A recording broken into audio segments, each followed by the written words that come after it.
Hello everyone, and welcome to the moment you've all been waiting for. Well, the moment you've all been waiting for has already passed, but I'm just going to show you a nice fraction of the moment you've all been waiting for. It's the finals of the BanterBlitZ Cup on chess 24, Alireza Firouzja versus Magnus Carlsen to battle it out for the first prize of $14,000. Which is not bad for an online event, definitely. And both of them defeated a lot of opponents to reach this point, and a lot is at stake here. As well, it's hard to say, but pretty much no one can challenge Magnus Carlsen to any time format. But when it comes to lower time formats, Alireza is definitely the one who could, maybe. So this is one of the games I chose. I hope you enjoy it, and if you want to check out all the other games, as all of them were just nail-biting action, I will put a link to this in the description below. It will be the first thing you will see. I will take you to Chess24's website where you can check out all the games, and you can even watch Carlsen's stream and also Alireza's stream there. So let's check it out. With the white pieces, Alireza opens with e4. We have e5 by Magnus, and now comes knight to c3. And it's interesting, Alireza countered Carlsen's Sicilian also with two knight to c3, and here against e5, Alireza also goes for knight to c3, the Vienna game. Magnus replies knight to f6 and bishop to c4 now.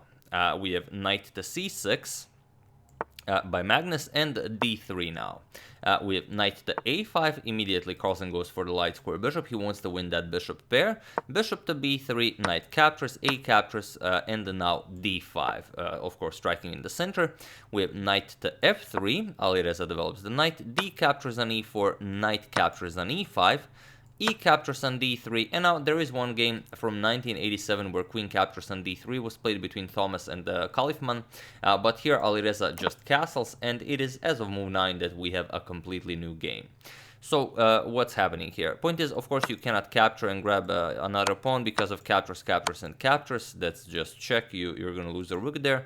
So instead, bishop to e7 by Magnus just continues development, prepares the castle, and now Alireza wins back the pawn.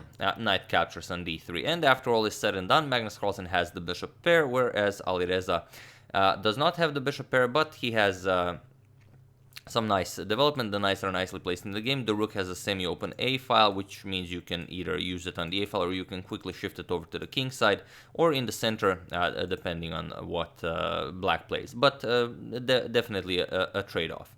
We have castles by black and queen to f3, just nicely developing, preventing black from developing the light square bishop. So c6, blocking the queen's attack to the b7 pawn. And now h3, not allowing any bishop to g4 action. We have rook to e8 by Magnus and rook to d1 now. Maybe threatening some nasty discoveries, but for the moment there aren't any. So Magnus not all that excited. Bishop to e6 just continues development, and bishop to e3 now. And now Carlsen wants to connect rooks, so queen to c7. And of course, you cannot go after the a7 pawn with the bishop or with the rook, doesn't really matter, because at some point the bishop will become trapped. But it's not as straightforward as it looks, because after captures, captures, and captures, you can trap the bishop. However, white can defend it, and after rook to a8, you have this silly knight to b5 move, which you have to take into consideration, but black will always be better. For example, queen b7, and now c4. You just strengthen the knight here. Again, you cannot capture because of just captures, and now you have to find bishop to d5, and then you will be able to use your advantage, because after captures and captures, now on b5, now you will either capture the bishop, or white has this d6 move, which forces a queen trade, and after bishop captures, now you will play something like bishop to b8 and pick up the bishop. I know it's a lot to go on, but it's really funny, so I decided to show it. So instead, Alireza goes bishop to f4, forces Carlsen to find another square for the queen, and now queen back to c8. Carlsen doesn't want to go bishop to d6, which is probably better, as you don't have to, again, disconnect your rooks, but it forces Carlsen to give up the bishop pair. So we have queen back to c8 by Magnus, and now bishop to e5. Getting more space in with the bishop, and also freeing the f4 square for the knight if needed. We have knight to d7, forces the bishop back to d4, and now b6 by Magnus. He wants to play c5 and kick this bishop all the way to e3. But Alireza plays the nicely maneuvered knight to e4, which frees the c3 square for his bishop. So Magnus goes c5, we have bishop back to c3, and now there's the issue of how do you develop, because you cannot go knight to f6. White has simply too much control of the f6 square. So here Magnus instead goes f6. It looks ugly, but if it works, why not? It numbs the bishop on c3 and also gains more control of the e5 square. But as you gain something, you lose something. You lost control of the e6 square, so Alireza immediately goes for knight to f4. Attacks the bishop, bishop to f7, and now rook to d2. You could immediately win the bishop pair with knight to d6, force black to capture, but Alireza prefers to double up on the d file. We have knight to f8 by Magnus, and now comes rook 8 to d1, just doubling up rooks, and now queen to c7. Again, Magnus connects rooks. He's ready to go rook 8 to d8, trade off the rooks, and his position will be very good, as he does have the bishop pair. However, here Alireza goes queen to g3, and here Magnus really started wasting a lot of time, as there are a lot of tricks here. For example, there's all this pressure along the G file, and ideas like knight captures on f6 come to mind. For example, if you try something weird like rook 8 to d8, you just get knight captures on f6, and after bishop captures, just bishop captures on f6, which comes with the mate threat, and also you're going to lose the rook here. So here, after all is said and done, knight g6 defends against mate. You would have to trade here. Queen captures on f4, rook captures on e8 with check, and after, like I said, everything is said and done, you will get out of this being up the exchange. So that's kind of the problem with queen to g3. This is just it's hard to parry this. And if you try something like king h8 to get away from this problem, then you just run into knight g6 check and you lose the queen on c7. So not great. So what Carlsen should have done here is knight to e6, but it's incredibly hard move to find in a 3+2 minute game. If someone is just tuning in, these are Blitz games, 3 minutes plus 2 seconds increment. Problem is that after knight to e6, now white no longer has this. Knight captures on f6, bishop captures, and bishop captures because you are now free to capture the knight, as this knight is guarding g7, so there is no mate. So this would have been good for black. However, Magnus went queen to c6, now puts pressure on the e4 knight here. But it doesn't work, and also it defends the f6 pawn one more time, but again, like I said, it doesn't work. But feel free to pause the video and try to figure out why it doesn't work while I give you a couple of seconds.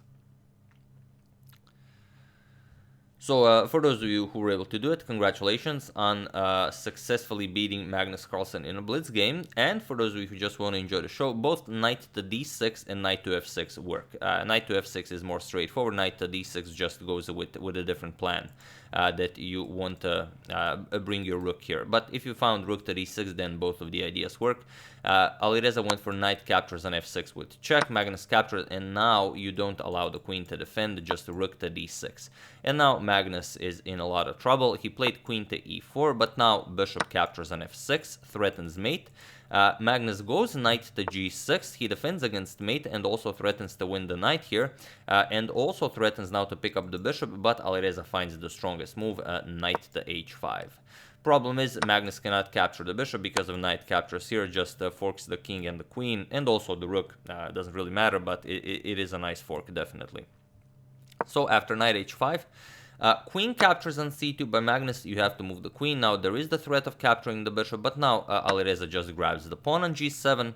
We have bishop captures on b3, and now bishop back to c3, getting the bishop out of harm's way, and now preparing knight to f6 check. So rook to e7, getting the rook out of harm's way, so the check doesn't connect. We have knight to f6 check, king to f7 by Magnus, and now knight captures on h7. And now with the king so wide open, it's hard to survive against anyone, especially against Alireza. Here Magnus went for rook 8 to e8, brought another rook into the game, put some pressure on the e-file, but the bishop from c3 is beautifully guarding against everything. And here Alireza continued knight to g5. Just for the beauty of it, I will ask you to pause the video one more time, because there is a forced mate in 5 moves here. So do feel free to find it if you feel like it, while I give you a couple of seconds. So if you found it, really congratulations, you are an excellent mater in 5, and for those of you who just want to enjoy the show, it's rook to f6.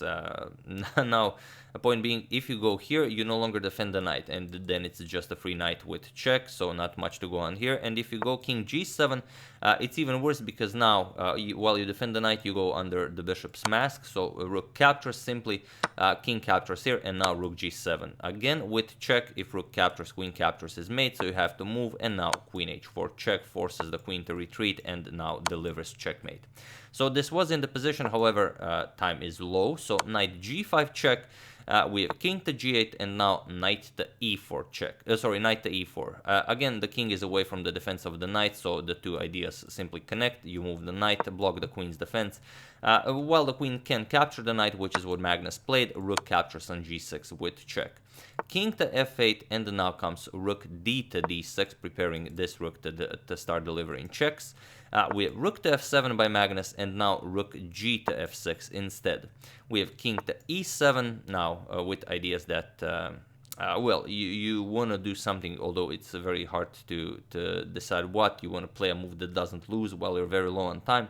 But here Alireza simply played rook captures on f7 check, and it was in this position that Magnus Carlsen resigned the game, as there is nothing more to be done here. If you capture with the king, then it's queen g7 mate, and if you capture with the bishop, which is much, seems like a nicer idea, then the idea is bishop to f6 with check. The rook simply prevents the king from going anywhere. You have to go here, and again queen g7 is mate.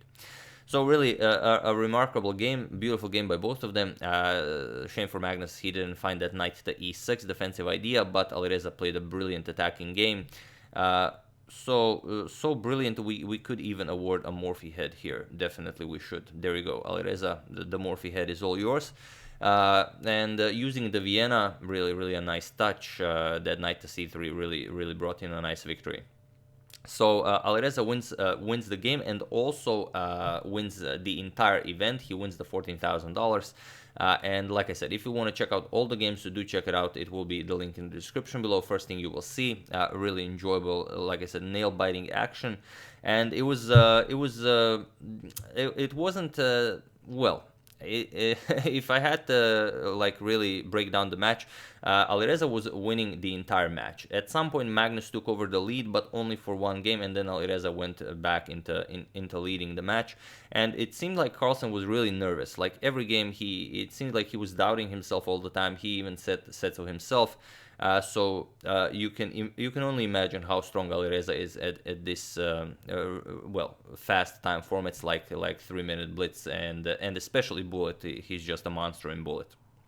So really amazing, and even though who knows, Carlsen hasn't lost a classical game in like maybe 120 games now. I really lost count.